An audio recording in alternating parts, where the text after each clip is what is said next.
Today we're going to turn this walnut and this curly maple into a beautiful cigar bowl.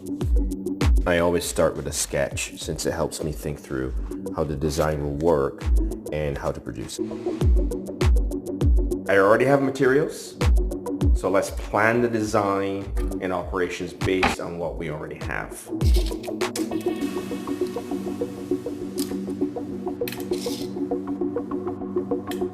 We're using a CNC machine for most of the cuts, so the first thing we need is a good CAD model. In a Libre design, create a sketch on any plane, then add a rectangle. From there, we're going to size and trim it to keep the pieces that will form the body of the bowl, the bowl lip in the top left, and its base in the bottom right.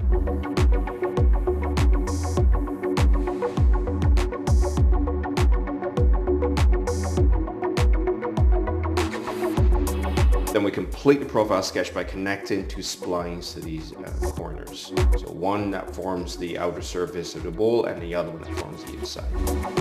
With the cross section done, we can create the bowl with a revolve operation. Next, we're going to cut the slots for the cigar rests. For this, we're going to create another sketch, but this time on the surface of the bowl that repeats that sketch, one for each of the 4 slots.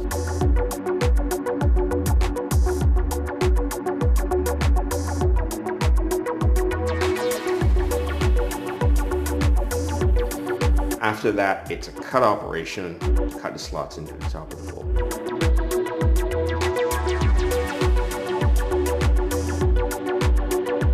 Designing the rests is a little bit more complicated. The rests really have 2 parts, the cradle on the top and the lip underneath that connects with the side of the bowl. For this we need 2 sketches and 2 extrude operations.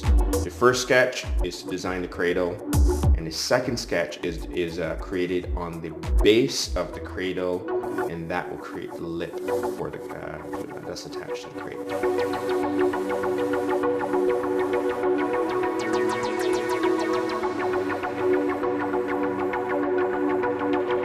Here we'll use the assembly workflow to combine the parts for the cigar bowl, then apply textures and lighting to get a photorealistic preview of the final piece. It's a great way to find flaws in design and experiment with different treatments or materials.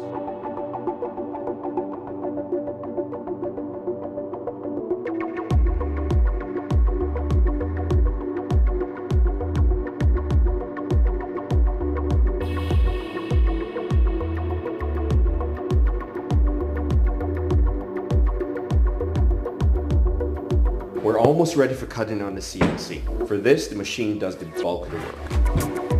I just need to mount the stock correctly, switch tools as needed, and since this is the first time running this job, monitor it just to make sure there are no flaws in the CAM instructions. For mounting material, I'm using painter's tape and super glue to make an easy to remove double-sided tape. Apply the painter's tape to the bottom of the stock and the bed of the machine.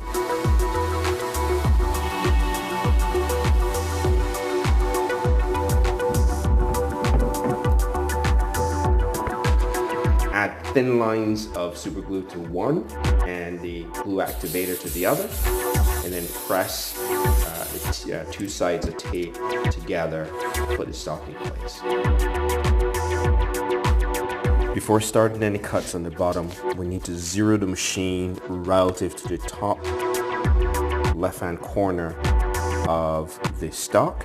That will match the 0 that was set in CAM as well. The first cut is going to be a facing operation. We're just going to slice off a thin layer off the top of the material. It serves 2 purposes. One is to reduce the stock down to the size of the part, and the second is to make sure that we have a very flat, reliable surface that we can use as the basis for the future cuts on the top side. After facing is a 3D adaptive rough and pass. The rough and pass is used to remove as much material as possible before we try to finish down to the final form.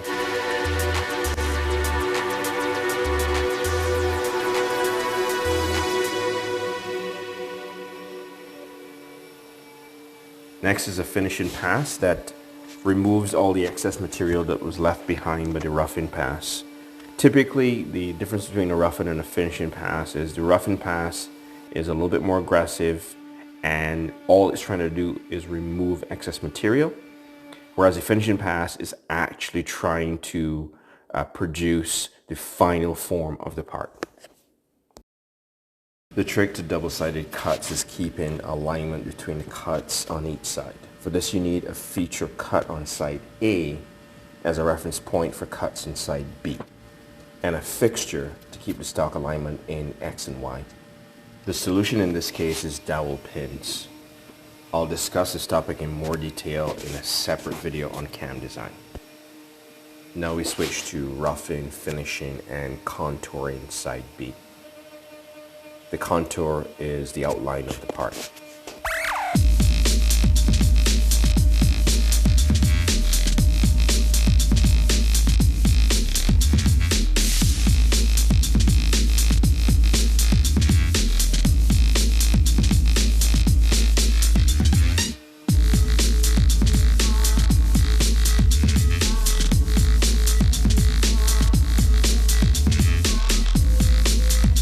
Cuts are finished, so now we're going to switch to cutting out the rest.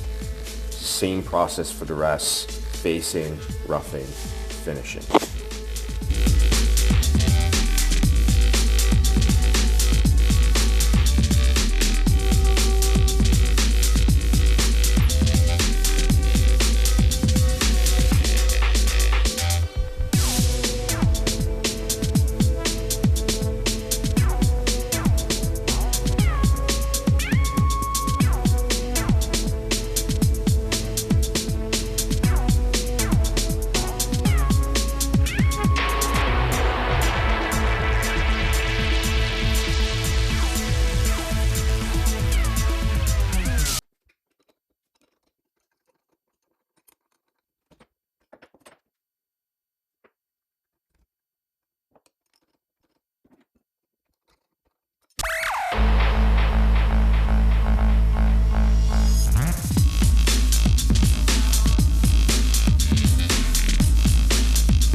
Once the CNC is done, the grunt work begins.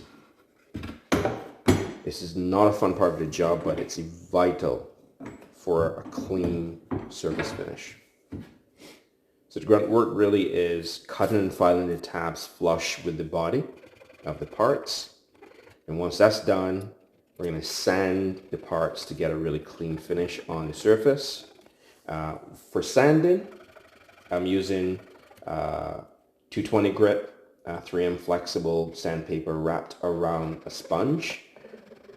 The sponge is just an easy way for me to hold the sandpaper while making sure I can contour to the surface of the part. For cutting the tabs, I'm using a coarse file and I'm using 120 grit to quickly sand and flush with the body of those parts. Once most of the surface imperfections are gone, then I wet the surface with a little bit of water, let it dry for a bit, and then sand again. wetting with the water and letting it dry off the part will actually raise the grain. Any loose grain on the surface will be raised by that process. When you sand it, then you get a much better finish on the part. One technique I use here for the very first time is backfilling holes in the wood with sawdust and super glue. Works really well, and once that sets for about half an hour, it's ready for sanding and finishing just like you finish regular wood.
Once all the sanding and filling is finished and you have a good, clean, smooth surface finish, now we're ready to apply the surface treatment.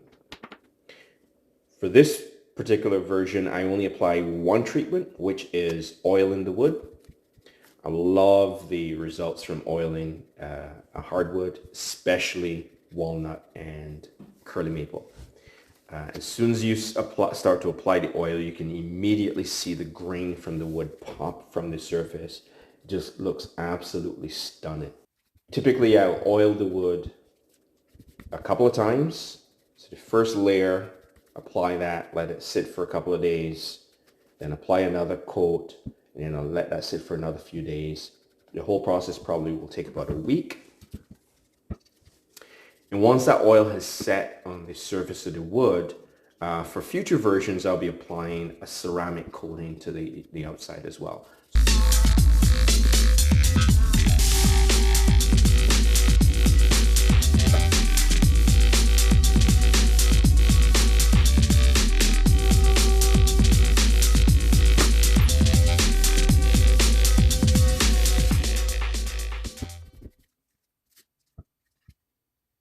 I'm really happy with the results, and it's gratifying to see this idea come to life. Now it's time to celebrate with a cigar, of course.